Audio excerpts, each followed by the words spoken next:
You know, if we want to win this league and be successful, we've got to beat everybody. So for me, it's just another fixture, and we're prepared as well as we can be.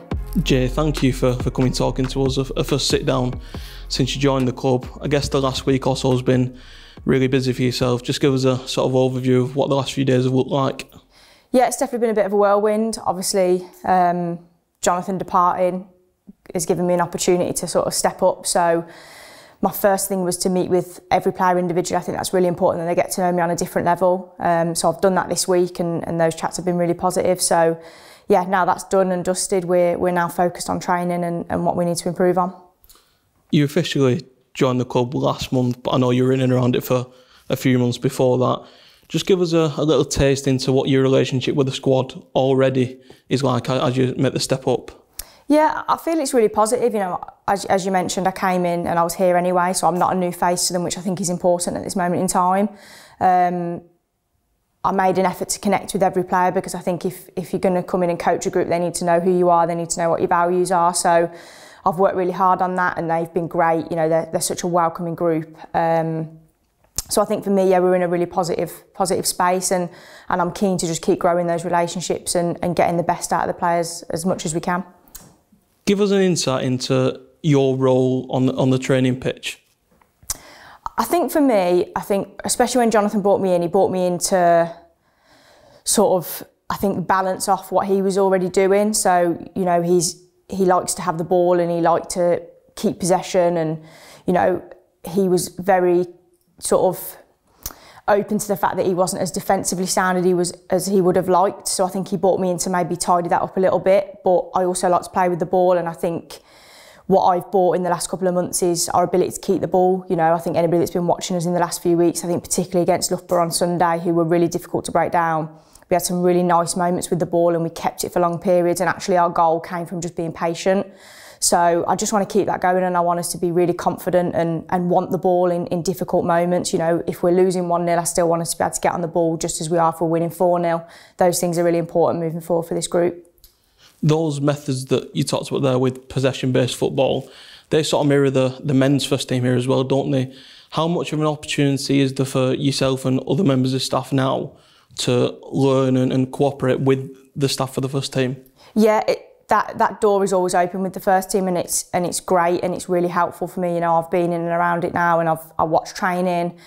I speak to Vinny and Bellamy, and, you know, they're really open with their ideas, and we've sat down together, and, you know, we get the tactics board out and we do all those, you know, all those geeky coach things that we like to do together. So it's a great environment for me to learn individually, but then also pass that on to the team. And if our team can mirror the first team, then that's a real tick in the box for me, because I think it gives the whole club that one club feel, which is really important. For supporters that maybe don't know a lot about yourself, let's turn back the clock. You've got vast experience in football before you joined the club. Let's roll back the clock to New York and the time that you spent out there. Just talk to us about your role with New York Red Bulls. Yeah, so I went out there to coach on their sort of junior programme that they had at the time. And it was an opportunity for me just to see a different culture, be in a different country. Obviously moved away from home. I think I was like 19, 20 at the time that I did that. So yeah, it was a really good learning experience. And actually what I learned and took from that was a coaching thread throughout your whole session, whereas I think before I went out there I was doing my warm-up didn't necessarily link to my main session, and it sounds really trivial now that I'm sort of, you know, 10 years older, but at the time it was a real key takeaway, and it's something that I've kept within my coaching journey, I guess. And back in the UK, I guess you're probably most known for your time with Coventry United. Let's talk about your association with them. 6 seasons in charge? Yeah. So I was first team manager there for 6 years. I'd previously played at the club as well, so my whole span there was sort of 17 years, which is a long time at one club. So yeah, it was, you know, obviously I think people probably associate me now with the Great Escape, which was an unbelievable time, but also one of the toughest times. And I think anybody that was involved in that, you know, deserves huge credit. And the staff that I had at the time were exceptional, and we managed to get that job done. So being able to leave Cov at that point and leave them with their championship status intact was really important to me, because I always said that whatever I do in football, I want to leave something better than I found it. So, and I think I did that.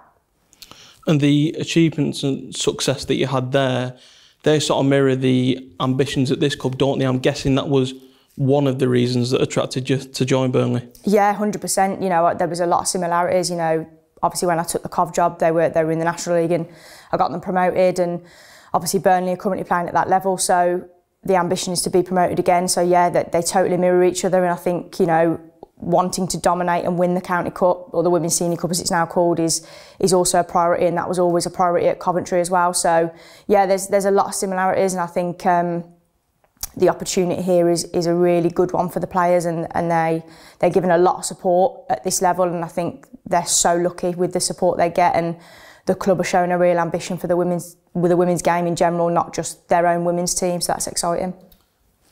Give us maybe a little bit of an insight into the support the club are providing to the women's team, obviously now that you're in interim charge. How much have you benefited already in the time that you spent with us this season? Yeah, so it's, you know, that relationship is growing, and obviously, you know, we spend a bit of time at Barnfield. We can be in and around the training sessions that the men are doing, which is great experience for everybody involved. Food provision, which sounds again quite a trivial thing, but you know, the fact that we get a pre-match meal before a game, you know, there's championship clubs that aren't even doing that. So if we can keep ticking those little bits off and grow and move in incremental changes, I think that's going to stand us in good stead moving forward. Moving forward, as you just said then, what's your message to the squad now about picking up and carrying on from where we've left off, really? Yeah, you know, Jono's left us in a really good place, and I think you know, he's transformed the squad from where he picked it up. So my aim, and I guess my message to the squad, is that we're going to continue that. I don't plan on making huge changes because we don't need to, but I do have some ideas that maybe we weren't implementing before that, like I said, you know, hopefully will sort of tighten us up a little bit defensively and open us up in the attacking third. So yeah, obviously I want to thank Jono because he played a huge part in me coming here. So he's left us in a good place, and we just need to continue that and hopefully finish the job. With no game this weekend, I'm guessing that's a bit of a period there for you to embed your ideas into the team. Yeah, it's been a good opportunity actually, just to, like I say, meet with the players one-to-one with no pressure of picking a team and picking a squad, because we do have, you know, the luxury of a lot of good players here. So yeah, that week of just no real game pressure has been a good one.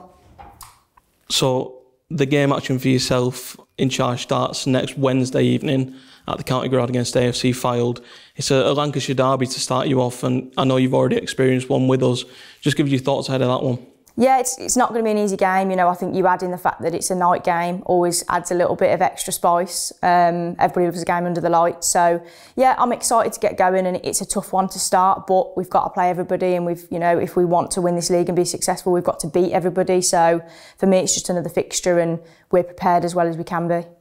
And what would your message to the fans ahead of that one be? Obviously, it's free entry to all our league games at the County Ground this season. I'm guessing you just want to see them support the team as they have been doing throughout the season so far. Yeah, the support's been great so far during my time here, so I just want to sort of keep engaging with that fan base. And you know, it's great when we have young teams come in and meet the players, and you know, you see them signing autographs, and you know, you see players' names on the back of shirts. I think that's really special. So if we can keep that going and build that fan base, because we're going to need them. You know, you don't win a league and be successful without a really solid fan base. And it's 2 games in 4 days or so, isn't it, next week, with the County Cup semi-final coming up as well. I know that's another opportunity that you want to execute. Yeah, I'm so focused on retaining that cup. I think it's really important that we do that. But we've got to win the semi-final first, so you know, we're not overlooking that game, and we're going to be just as focused on that as we are every other game. Jay, thank you. We'll catch up with you again soon. Thank you.